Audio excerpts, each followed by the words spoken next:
Hello everyone, welcome back to my channel. In this video, we are going to learn English vocabulary words with examples. So, let's get right into the video. Away. Away andre dura. Away andre dura anta ಹೇಳ್ತೀವಿ. Example ಅನ್ನು ನೋಡಿ. Get away from me. ನನ್ನಿಂದ ದೂರ ಹೋಗು. Get away from me. ನನ್ನಿಂದ ದೂರ ಹೋಗು. All right. All right ಅಂದರೆ ಸರಿ. ಆಲ್ ರೈಟ್ ಅಂದರೆ ಸರಿ ಅಂತ ಹೇಳ್ತೀವಿ. Don't worry, everything will be all right. ಚಿಂತಿಸಬೇಡಿ, ಎಲ್ಲವೂ ಸರಿಯಾಗುತ್ತದೆ. Don't worry, everything will be all right. ಚಿಂತಿಸಬೇಡಿ, ಎಲ್ಲವೂ ಸರಿಯಾಗುತ್ತದೆ. ಆಕ್ಟಿವ್. ಆಕ್ಟಿವ್ ಅಂದರೆ ಸಕ್ರಿಯ ಅಥವಾ ಚುರುಕಾಗಿರುವುದು. ಆಕ್ಟಿವ್ ಅಂದರೆ ಸಕ್ರಿಯವಾಗಿರುವುದು. I try to stay active by exercising regularly. ನಾನು ನಿಯಮಿತವಾಗಿ ವ್ಯಾಯಾಮ ಮಾಡುವ ಮೂಲಕ ಸಕ್ರಿಯವಾಗಿರಲು ಪ್ರಯತ್ನಿಸುತ್ತೇನೆ. I try to stay active by exercising regularly.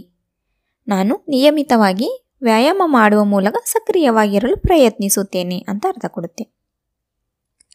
Achieve. Achieve ಅಂದರೆ ಸಾಧಿಸು. ಅಚೀವ್ ಅಂದರೆ ಸಾಧಿಸು. You can achieve anything if you work.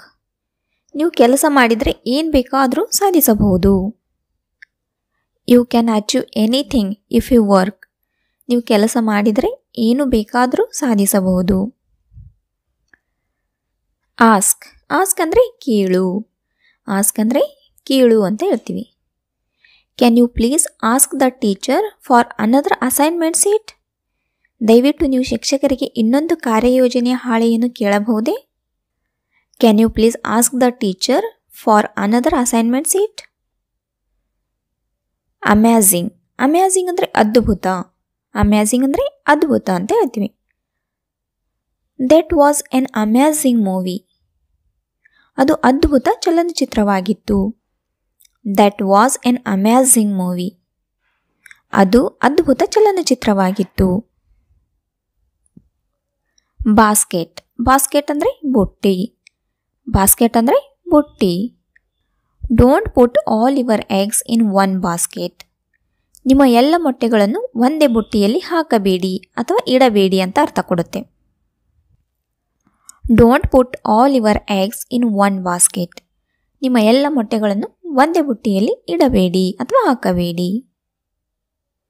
Brave. Brave ಅಂದರೆ ಧೈರ್ಯಶಾಲಿ ಅಥವಾ ಶೂರ ಅಂತ ಹೇಳ್ತೀವಲ್ವಾ. ಬ್ರೇವ್ ಅಂದರೆ ಧೈರ್ಯಶಾಲಿ. She is a brave girl.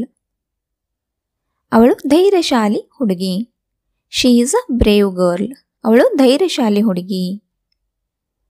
Bright ಅಂದರೆ ಪ್ರಕಾಶಮಾನವಾದ. ಪ್ರಕಾಶಮಾನವಾದ ಅಂತ ಹೇಳ್ತೀವಲ್ವಾ, ಅದಕ್ಕೆ ಬ್ರೈಟ್ ಅಂತ ಹೇಳ್ತೀವಿ. The sun is very bright today. ಸೂರ್ಯ ಇಂದು ತುಂಬ ಪ್ರಕಾಶಮಾನವಾಗಿದ್ದಾನೆ.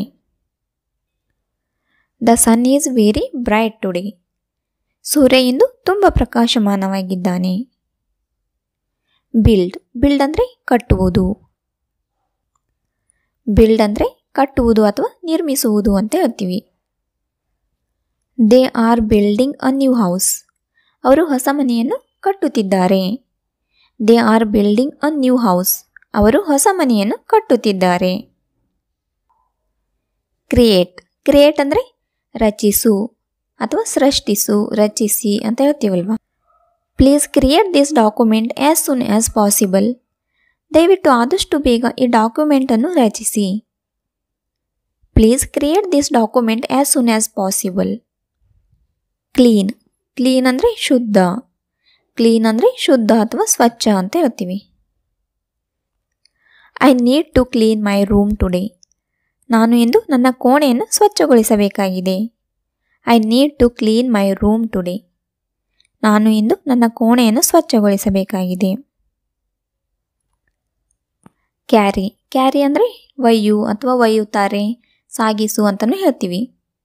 You can carry this bag for me. ನೀವು ಈ ಚೀಲವನ್ನು ನನಗಾಗಿ ಒಯ್ಯಬಹುದೇ? Can you carry this bag for me. ನೀವು ಈ ಚೀಲವನ್ನು ನನಗಾಗಿ ಒಯ್ಯಬಹುದೇ? ಕ್ಲೋಸ್. ಕ್ಲೋಸ್ ಅಂದರೆ ಮುಚ್ಚು. ಕ್ಲೋಸ್ ಅಂದರೆ ಮುಚ್ಚು ಅಂತ ಹೇಳ್ತೀವಿ. ಪ್ಲೀಸ್ ಕ್ಲೋಸ್ ದ ಡೋರ್, ದಯವಿಟ್ಟು ಬಾಗಿಲು ಮುಚ್ಚಿ. ಪ್ಲೀಸ್ ಕ್ಲೋಸ್ ದ ಡೋರ್, ದಯವಿಟ್ಟು ಬಾಗಿಲು ಮುಚ್ಚಿ. ಡೈ, ಡೈ ಅಂದರೆ ಸಾವು. ಡೈ ಅಂದರೆ ಸಾವು. I don't want to die young, ನಾನು ಚಿಕ್ಕ ವಯಸ್ಸಿನಲ್ಲೇ ಸಾಯಲು ಬಯಸುವುದಿಲ್ಲ. I don't want to die young, ನಾನು ಚಿಕ್ಕ ವಯಸ್ಸಿನಲ್ಲೇ ಸಾಯಲು ಬಯಸುವುದಿಲ್ಲ. ಡಾನ್ಸ್, ಡಾನ್ಸ್ ಅಂದರೆ ಕುಣಿ ಅಥವಾ ನೃತ್ಯ ಅಂತಲೂ ಹೇಳ್ತೀವಿ. ದೇ ಲವ್ ಡಾನ್ಸಿಂಗ್, ಅವರು ನೃತ್ಯವನ್ನು ಪ್ರೀತಿಸುತ್ತಾರೆ, ಅಂದರೆ ಅವರಿಗೆ ಡಾನ್ಸ್ ಅಂದರೆ ತುಂಬ ಇಷ್ಟ ಅಂತ ಅರ್ಥ ಕೊಡುತ್ತೆ. ಡ್ರೀಮ್, ಡ್ರೀಮ್ ಅಂದರೆ ಕನಸು. ಡ್ರೀಮ್ ಅಂದರೆ ಕನಸು ಅಂತ ಹೇಳ್ತೀವಿ.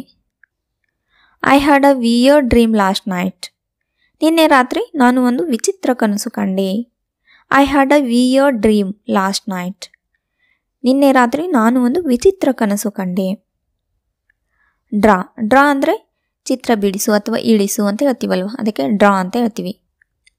He loves to draw pictures, ಅವನು ಚಿತ್ರಗಳನ್ನು ಬಿಡಿಸಲು ಇಷ್ಟಪಡುತ್ತಾನೆ. ಅವನು ಚಿತ್ರಗಳನ್ನು ಬಿಡಿಸುವುದು ಇಷ್ಟಪಡುತ್ತಾನೆ, ಚಿತ್ರ ಇಳಿಸುವುದು ಇಷ್ಟಪಡುತ್ತಾನೆ ಅಂತ ಅರ್ಥ ಕೊಡುತ್ತೆ.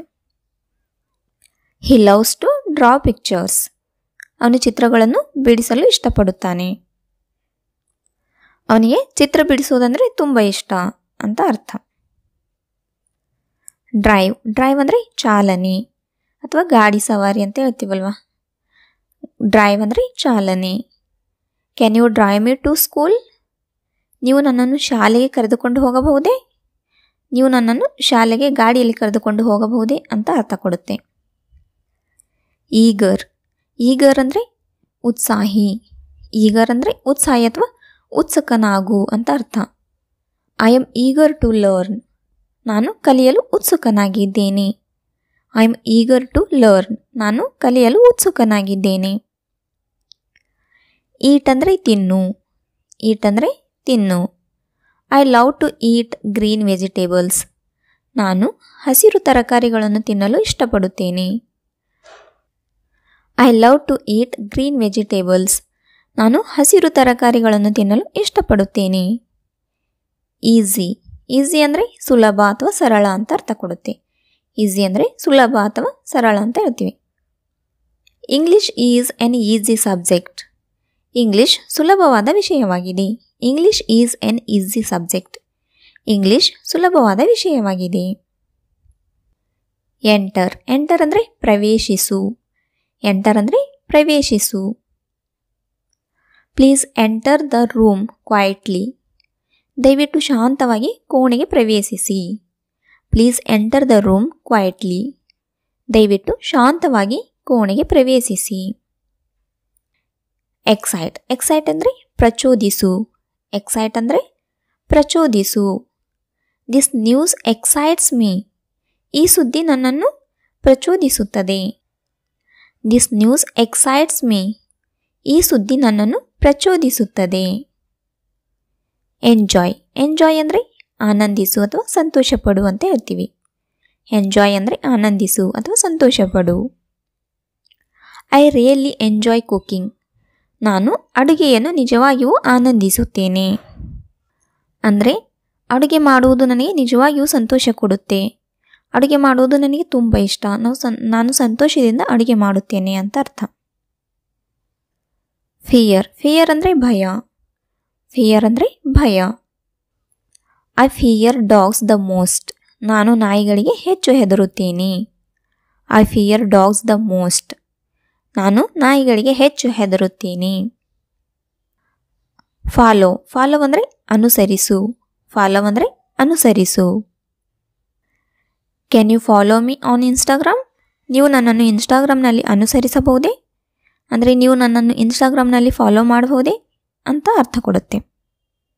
ಫರ್ಗೆಟ್, ಫರ್ಗೆಟ್ ಅಂದರೆ ಮರೆ ಅಥವಾ ಮರೆತು ಬಿಡು. ಫರ್ಗೆಟ್ ಅಂದರೆ ಮರೆ ಅಥವಾ ಮರೆತು ಬಿಡು ಅಂತ ಅರ್ಥ ಕೊಡುತ್ತೆ. Don't forget to bring your book, ನಿಮ್ಮ ಪುಸ್ತಕವನ್ನು ತರಲು ಮರೆಯಬೇಡಿ. Don't forget to bring your book, ನಿಮ್ಮ ಪುಸ್ತಕವನ್ನು ತರಲು ಮರೆಯಬೇಡಿ. ಫೈಂಡ್ ಅಂದರೆ ಕಂಡುಹಿಡಿ ಅಥವಾ ಹುಡುಕು ಅಂತ ಅರ್ಥ ಕೊಡುತ್ತೆ. Did you find that article, ನೀವು ಆ ಲೇಖನವನ್ನು ಕಂಡುಕೊಂಡಿದ್ದೀರಾ? Did you find that article? ನೀವು ಆ ಲೇಖನವನ್ನು ಕಂಡುಕೊಂಡಿದ್ದೀರಾ? ಫನ್ ಅಂದರೆ ಮೋಜು. ಫನ್ ಅಂದರೆ ಮೋಜು ಮಸ್ತಿ ಮಾಡುವುದು. You are the most fun person I have ever met. ನಾನು ಭೇಟಿಯಾದ ಅತ್ಯಂತ ಮೋಜಿನ ವ್ಯಕ್ತಿ ನೀನು. You are the most fun person I have ever met. ನಾನು ಭೇಟಿಯಾದ ಅತ್ಯಂತ ಮೋಜಿನ ವ್ಯಕ್ತಿ ನೀನು. ಗ್ರೋ. ಗ್ರೋ ಅಂದರೆ ಬೆಳೆ. ಗ್ರೋ ಅಂದರೆ ಬೆಳೆ ಅಥವಾ ಬೆಳೆಯುತ್ತದೆ ಅಂತ ಹೇಳ್ತೀವಲ್ವ, ಅದಕ್ಕೆ ಗ್ರೋ ಅಂತ ಹೇಳ್ತೀವಿ. ಮೈ ಪ್ಲ್ಯಾಂಟ್ಸ್ ಗ್ರೋ ವೆರಿ ಫಾಸ್ಟ್. ನನ್ನ ಸಸ್ಯಗಳು ಬಹಳ ವೇಗವಾಗಿ ಬೆಳೆಯುತ್ತವೆ. ಮೈ ಪ್ಲ್ಯಾಂಟ್ಸ್ ಗ್ರೋ ವೆರಿ ಫಾಸ್ಟ್. ನನ್ನ ಸಸ್ಯಗಳು ಬಹಳ ವೇಗವಾಗಿ ಬೆಳೆಯುತ್ತವೆ. ಗೆಸ್. ಗೆಸ್ ಅಂದರೆ ಊಹೆ. ಗೆಸ್ ಅಂದರೆ ಊಹೆ, ಊಹಿಸುವುದು. Can you guess what I am thinking? ನಾನು ಏನು ಯೋಚಿಸುತ್ತಿದ್ದೇನೆ ಎಂದು ನೀವು ಊಹಿಸಬಲ್ಲಿರಾ? Can you guess what I am thinking? ನಾನು ಏನು ಯೋಚಿಸುತ್ತಿದ್ದೇನೆ ಎಂದು ನೀವು ಊಹಿಸಬಲ್ಲಿರಾ? ಗಿವ್ ಅಂದರೆ ಕೊಡು. ಗಿವ್ ಅಂದರೆ ಕೊಡು. Please give me some space. ದಯವಿಟ್ಟು ನನಗೆ ಸ್ವಲ್ಪ ಜಾಗ ಕೊಡಿ. Please give me some space. ದಯವಿಟ್ಟು ನನಗೆ ಸ್ವಲ್ಪ ಜಾಗ ಕೊಡಿ. ಜಾಯಿನ್. ಜಾಯಿನ್ ಅಂದರೆ ಸೇರಿಕೋ. ಜಾಯಿನ್ ಅಂದರೆ ಸೇರಿಕೋ ಅಥವಾ ಸೇರಿಕೊಳ್ಳಿ ಅಂತ ಅರ್ಥ ಕೊಡುತ್ತೆ. Do you want to join our group? ನೀವು ನಮ್ಮ ಗುಂಪಿಗೆ ಸೇರಲು ಬಯಸುತ್ತೀರಾ? Do you want to join our group? ನೀವು ನಮ್ಮ ಗುಂಪಿಗೆ ಸೇರಲು ಬಯಸುತ್ತೀರಾ? ಕೈಟ್. ಕೈಟ್ ಅಂದರೆ ಗಾಳಿಪಟ. ಕೈಟ್ ಅಂದರೆ ಗಾಳಿಪಟ. I like flying kites. ನನಗೆ ಗಾಳಿಪಟವನ್ನು ಹಾರಿಸುವುದು ಇಷ್ಟ. I like flying kites. ನನಗೆ ಗಾಳಿಪಟಗಳನ್ನು ಹಾರಿಸುವುದು ಇಷ್ಟ. ಕೀಪ್. ಕೀಪ್ ಅಂದರೆ ಇಡು. ಕೀಪ್ ಅಂದರೆ ಇಡು ಅಥವಾ ಇರಿಸಿಕೊಳ್ಳಿ ಅಂತ ಹೇಳ್ತೀವಲ್ವ. Can you keep this with you? ನೀವು ಇದನ್ನು ನಿಮ್ಮೊಂದಿಗೆ ಇಟ್ಟುಕೊಳ್ಳಬಹುದೇ? Can you keep this with you? ನೀವು ಇದನ್ನು ನಿಮ್ಮೊಂದಿಗೆ ಇಟ್ಟುಕೊಳ್ಳಬಹುದೇ? ಗೈಸ್, ವಿಡಿಯೋ ಇಷ್ಟ ಆದರೆ ಲೈಕ್, ಶೇರ್ ಆ್ಯಂಡ್ ಸಬ್ಸ್ಕ್ರೈಬ್ ಮಾಡಿ. ಮತ್ತೆ ಸಿಗೋಣ ಮುಂದಿನ ವಿಡಿಯೋದಲ್ಲಿ. ಅಲ್ಲಿವರೆಗೆ ಟೇಕ್ ಕೇರ್, ಬಾಯ್ ಬಾಯ್.